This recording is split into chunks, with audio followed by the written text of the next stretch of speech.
Hello, this is Robert Rickover at Body Learning, and today my guest is Aniko Ball, who is a dentist and an Alexander Technique teacher in Melbourne, Australia. And we're going to talk today about inner ergonomics and outer ergonomics. Aniko, welcome to the show. Thank you very much. It's always a pleasure to be on your show and to talk with you, Robert. Well, likewise. Um, Before we get into this ergonomic topic, could you give our listeners a very short definition or description of the Alexander technique? Yes, for me, the Alexander technique is the user guide for how we were designed to move and hold postures. Hmm. If we ever got a little user guide when we were born attached to our necks, unfortunately, we don't. Hmm. And so that's what it has been for me, both a user guide for dentistry and also everyday life. Also, it helps enormously to be present and grounded in life, in whatever situation, in whatever activity. It's been life-changing for me, and this is what I teach my colleagues. Right, and that leads into I suppose, the obvious question.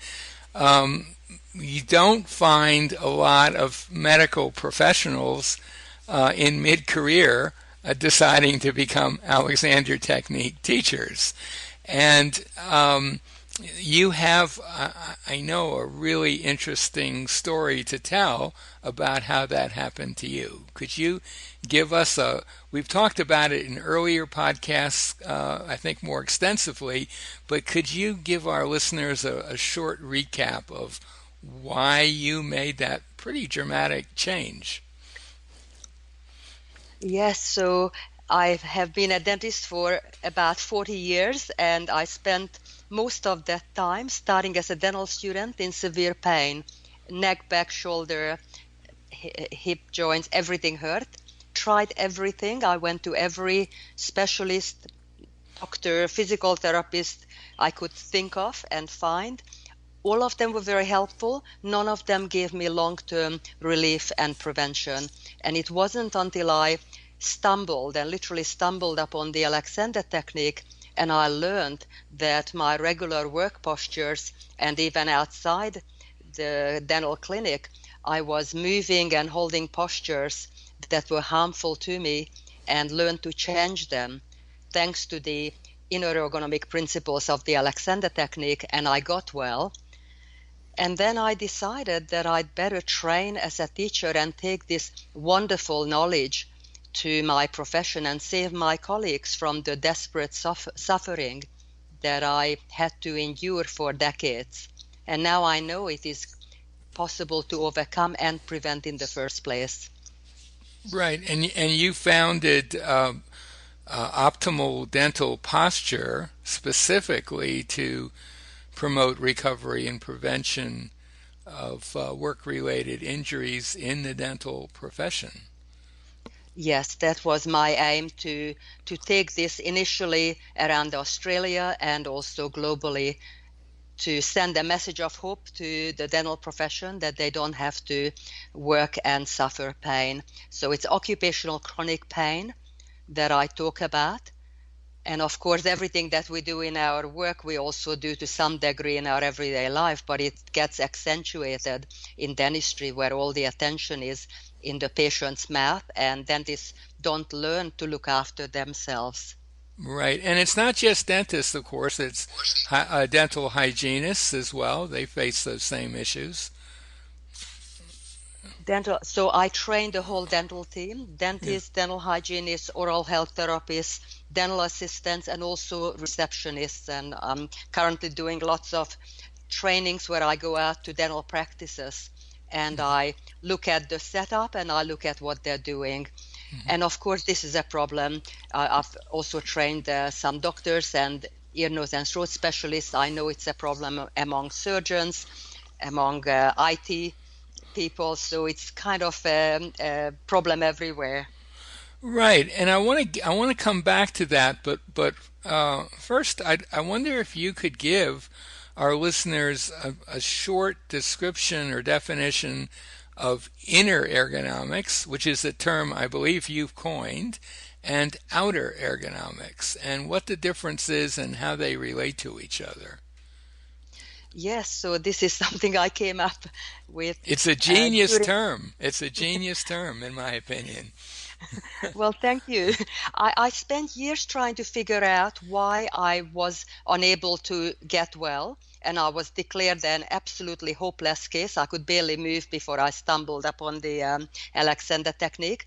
And I had people coming out to the dental practice to look at to help me with my pain, and these were from Work Health and Safety in Melbourne, Australia, and they looked at the height of the dental chair and the bench tops, and no one looked at what I was doing. And I realized during my training that all the research and development, a massive amount of money is being spent on ergonomic research in dentistry, and I realized it's all about the dental equipment and the surgery layout, and it's not about what you're doing inside yourself, how you organize yourself from the inside out. And that's when, during my training, the 1600-hour training that I did over 4 years, as you know, it's in person, not online, Hmm. so it's heavy duty training.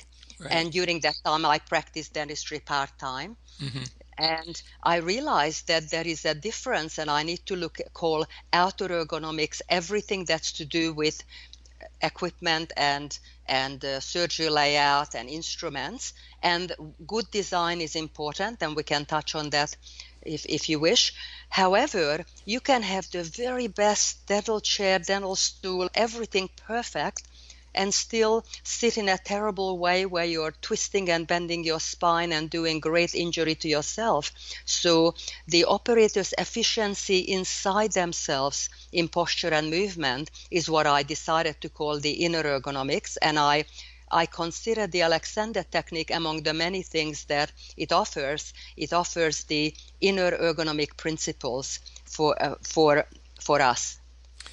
our biomechanical design. Yes, and I had a conversation years ago with an ergonomist who also had quite a bit of Alexander technique training. And she said the business world is littered with ergonomic furniture that no one uses, expensive chairs and other equipment that just it hasn't helped anybody, or it hasn't helped most people, and so they just don't use it anymore. Because I think in the terms you're using, it's because that focus is all on outer ergonomics in the ergonomics profession itself. I have two things to say about that, Robert. First of all, I have looked at ergonomic design, so-called ergonomically designed equipment and chairs, especially for dentistry, and a lot of it does not have biomechanical design principles in mind, has Hmm. no understanding. Hmm. And the other is that people need to be educated as to why they should use something that's well designed when it is. So just putting out an item and saying this is ergonomically designed and let's hope it is, and often it isn't, you then need to educate people as to why. Right, right. And just to get back to the ergonomics profession in general, there is a section of that called human factors, which one might think had to do with your idea of inner ergonomics, but in fact, it's about things like ambient temperature and that sort of stuff. Yeah, it's all out there. It's all Exactly. outer, is what, yeah, is the Yeah. point I want to make. So, I was thinking about this podcast, and I've certainly seen lots of pictures of you showing dentists and hygienists how to use themselves well in a dental um, office or dental surgery kind of situation. And it occurred to me that the challenges faced by dentists and hygienists and other dental professionals is basically an order of magnitude greater than that faced by people sitting at a desk working at a computer all day. That is, that's challenging enough for people to do well, but for what you have to do, there's this incredible amount of bending and twisting and focusing all your attention on a tiny little area of the human mouth with all sorts of equipment around you to be able to see into that and doing incredibly precise work. Any mess up in could cause problems. Whereas someone sitting at a desk, it's again, that's challenging enough for 8 hours a day. But if they make a mistake in writing out something, they can just go back and fix it. And so it seems to me that the lessons that you bring from dentistry are you're kind of at the cutting edge of the inner ergonomics, outer ergonomics divide, as it were. Yes, you expressed that well. And let me add another layer of complexity and challenge for dentists is that all of that which you described so well, we do on a moving target, so it's not a fixed tooth. And also the tooth we work on is attached to a human being who is often very afraid. And so that adds extra tension and complexity for dentists and the whole dental team to deal with. And And I would of guess, extra, sorry, I would guess that dentists as a group are pretty well attuned to fear in their patients, right? not necessarily, Oh, and this is really? something that I'm now incorporating in my training is looking after themselves and their patients. And becoming aware of stress levels. Dentists are not trained to deal with the human being who is terrified quite often, at times phobic, and they don't have a good set of self-care skills and also calming techniques for patients. So I'm now incorporating not only occupational chronic pain, but chronic stress. I trained very highly many years ago in calming techniques, stress management for myself and my patients. I'm not sure if you're aware that dentists have one of the highest suicide rates in the world. I did know that. Yes, yes. And to what do you attribute that? Why higher than doctors, for example? So I haven't looked at the latest research studies and putting down reasons, but when I last looked, and it wasn't too long ago, it's a combination of the work we do, the kind of personality that is attracted to do dentistry. So you've got to be a perfectionist and obsessive compulsive in many ways in order to deal with tiny details. And a lot of dentists have got some neuroticism as a background before they even get into the surgery, because that's the sort of personality that wants to train. Mm-hmm. And also imagine seeing patients all day who are often very afraid. They don't really want to see you, but they've got to come because they might have a broken tooth or in pain. And you need to do procedures that are often uncomfortable, to say the least, at times painful. And they have to work in a small room. They're not trained in business management initially, so and yet they have to not only do dentistry but manage their business. There are so many pressures, and the clock, time pressures, emergency patients. It's an endless list of challenges. Mm. So, do you have any other anything else you'd like to say about this inner ergonomics, outer ergonomics paradigm that you've come up with? And either, Yes. and perhaps maybe more general for people who are not necessarily dentists, but have work requirements that have a history of creating issues like carpal tunnel syndrome and neck pain and that sort of thing.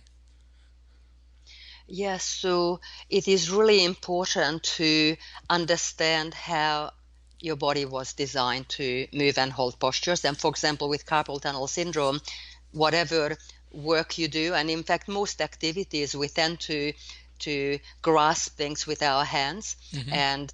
And as you very well know, the tendons of the muscles that contract the fingers cross over at this very narrow carpal tunnel region, which is in the area of the wrist. Hmm. And so constant contraction is a problem because there is inflammation and swelling and pressure on the nerve to the fingers. And so I say to dentists, and this is applicable to anyone, is that when you don't have to grasp instruments or whatever it is in your hand, then extend. So I find that people are unaware and they don't check in with themselves and notice what their hands are doing when they're not doing anything, and they tend to be clasped and held in a fist position, or holding a pen when you don't have to hold a pen, or holding a mobile phone or key when you don't need it. So I say to people, watch your gripping habits, release and extend your fingers and hand whenever possible to avoid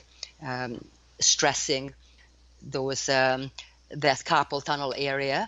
And that goes for any body part. Don't use any muscle and contract them when you don't need to. And this is part of the Alexander training, and having lessons with an Alexander teacher is learning to pay attention to yourself and notice when you're using muscle contraction in body parts that you don't need.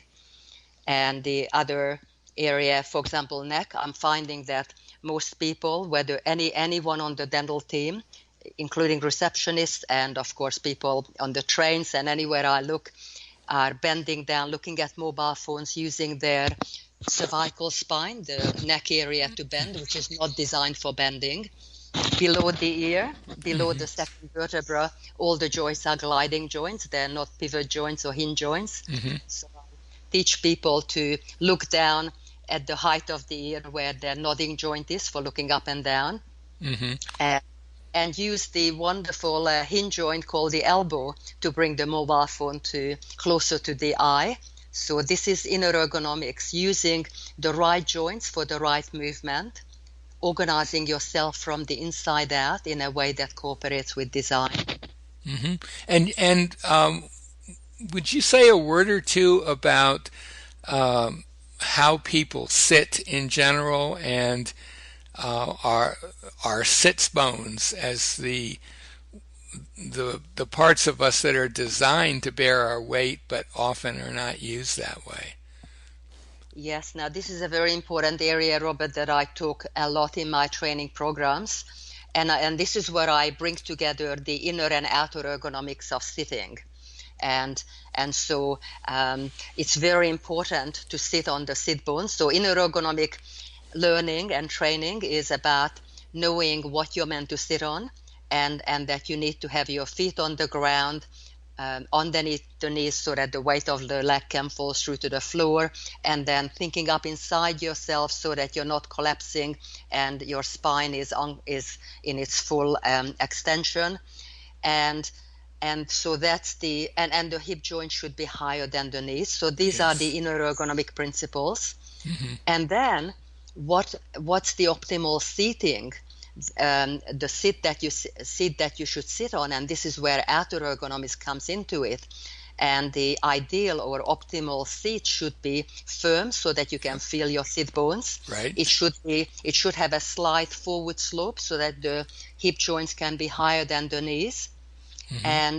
and unfortunately for dentistry, it also needs to be a non-slip surface so that there Hmm. is a bit of a grip.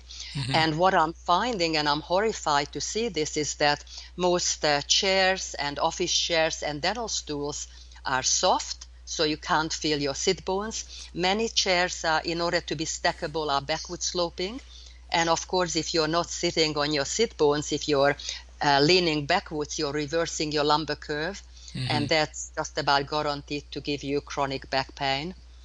And Hmm. so this is one of the wonderful interfaces that I talk about, is knowing how to sit well, inner ergonomics of sitting, and then what to sit on, good outer ergonomics for a chair or dental stool.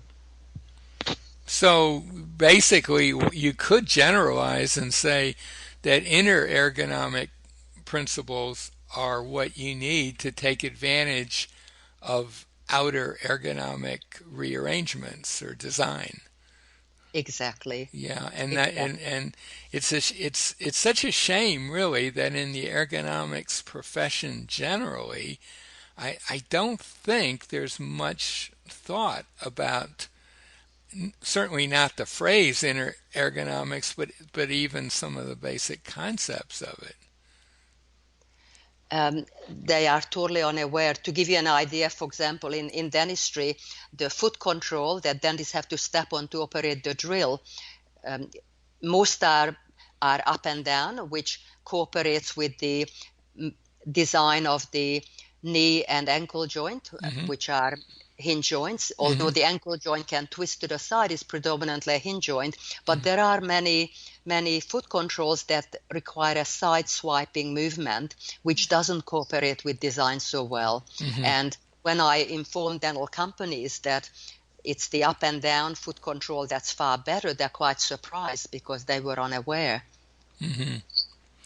Well, Aniko, is there anything we haven't covered that you want to mention before we come to a close?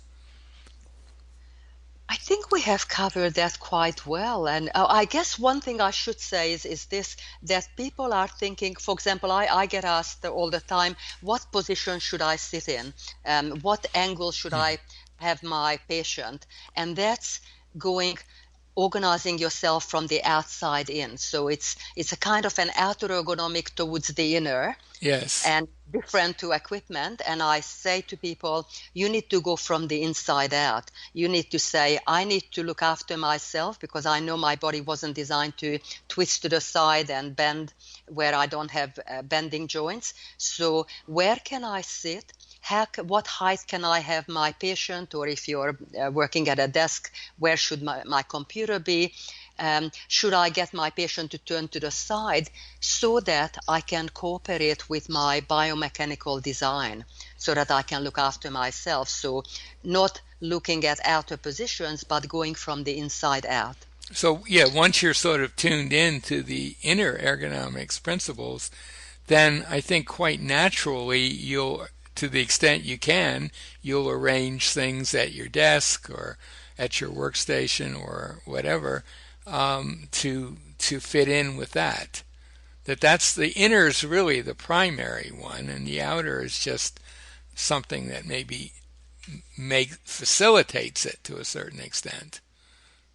Yes, Yeah. yes. It's far more important to know what to do inside yourself, how to coordinate yourself.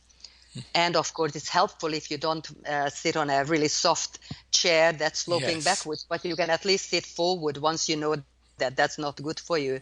So I Right. agree with you 100%, Robert. Well, let's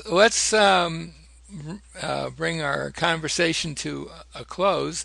My guest has been Aniko Ball, an Alexander Technique teacher and a dentist living in Melbourne, Australia.